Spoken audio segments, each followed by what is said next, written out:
At the peak of power in the world of Lord of Mysteries, stand beings who have ascended to the apex of their respective pathways.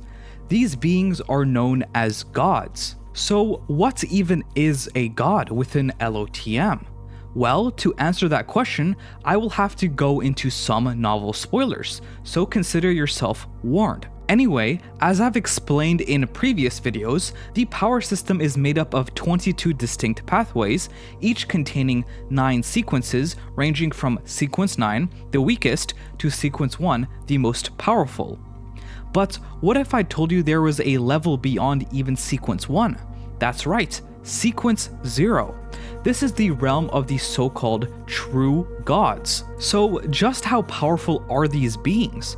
Well, the author Cuttlefish really leans into the Lovecraftian aspect of this series as characters get more powerful. And this god title is no joke. Simply being in their presence is enough to shatter your mind and erase your existence. They are conceptual entities, living embodiments of the authorities and domains of their respective pathways. All concepts and everything that stems from those concepts fall under their control, so long as they originate from the authority they embody. To give you a sense of scale, some known authorities include space, time, fate, change, history, dimensionality, truth, and uncertainty, among countless others. There are far too many to list. For example, a god wielding the authority of space has total control over all concepts and extensions of space. They can ascend into higher dimensions or erase 11-dimensional structures from existence. Meanwhile, one who embodies the authority of mirrors exists as the living essence of the mirror world. Such a being is effectively immortal, only capable of true death if every mirror across all of the countless realms and dimensions is completely destroyed. And it doesn't stop there. At this level, some gods can change, rebuild, or even destroy anything, whether it's a physical object, an abstract concept, a rule, or even logic itself. But the exact way this works depends on each god's specific pathway. Reading these abilities out loud feels kind of crazy because they sound way too overpowered, but somehow Cuttlefish makes them work. And actually, not just work, he makes them fun to read. The creativity behind these powers is honestly insane. I don't think any other author pulls it off like he does. He found a way to tie all of these broken abilities together, turning them into something that makes sense for both the story and the power system. The result is a structured, balanced system that still feels mysterious and fits perfectly into Lord of Mysteries. So with all of these ridiculously strong beings, you might be wondering, how many true gods are there? The unsurprising answer is not many. That's because every pathway can only have one true god at sequence 0. There can't ever be two at the same time since each sequence 0 is completely unique to its pathway. But why is that? What actually limits the number of gods per pathway?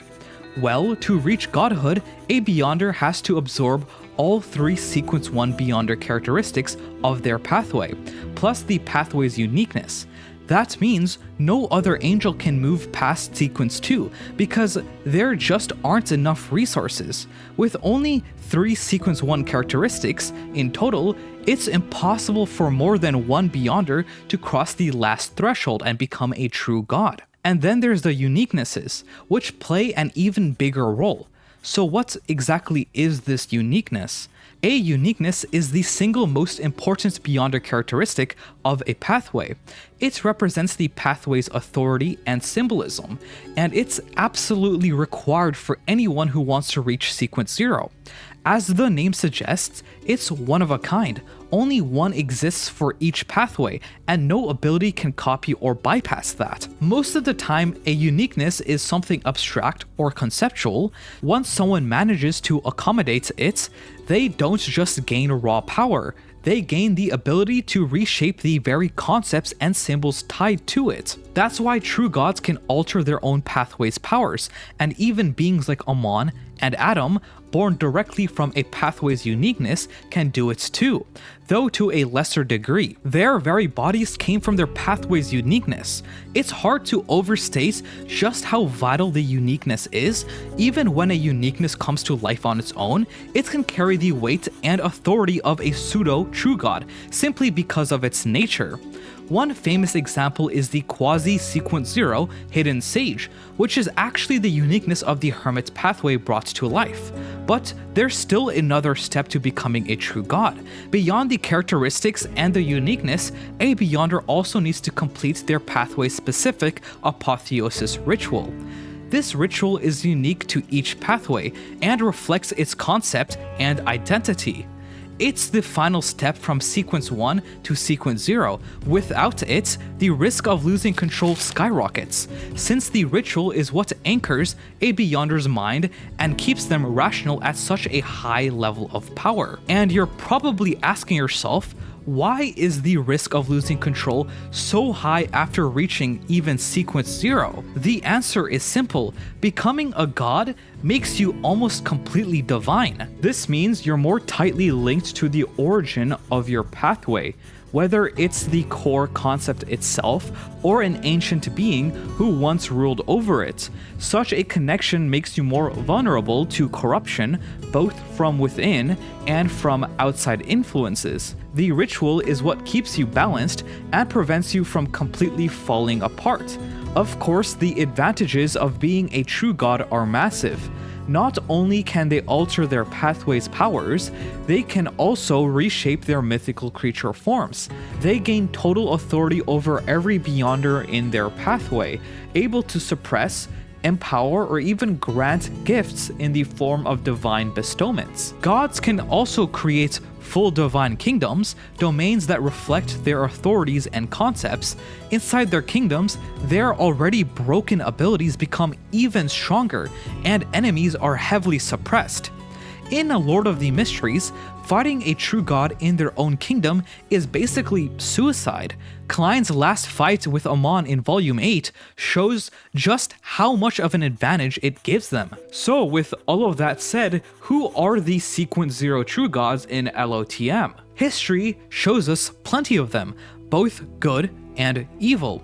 In the 5th epoch, there are 7 main Orthodox gods: the eternal blazing sun who rules over the authority of light and purification, the Lord of Storms who commands the lofty winds and seas, the god of wisdom and knowledge who represents the very pinnacle of truth, the god of combat who is the gladiator of battle and war, the Earth Mother who is the face of life and the vibrancy of nature, the god of steam and machinery who is the very anchor of civilization, and the Evernight goddess who is the lady of concealment, silence, and the night. Each of these 7 sat at the top of their pathways, embodying their respective concepts, but alongside them were unorthodox deities, like the true creator, who is the highest authority over corruption and degeneration, the primordial demoness Cheek, who is the representation of lust and the sin of flesh, the hidden sage, who is the voice of chaos, the whispers of the unknown,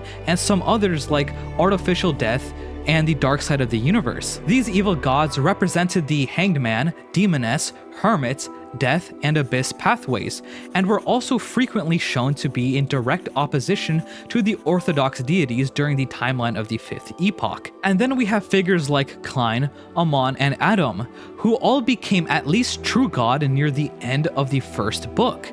Klein especially was incredible. He went from sequence 9 to sequence 0 in just 3 years. Most other gods took thousands.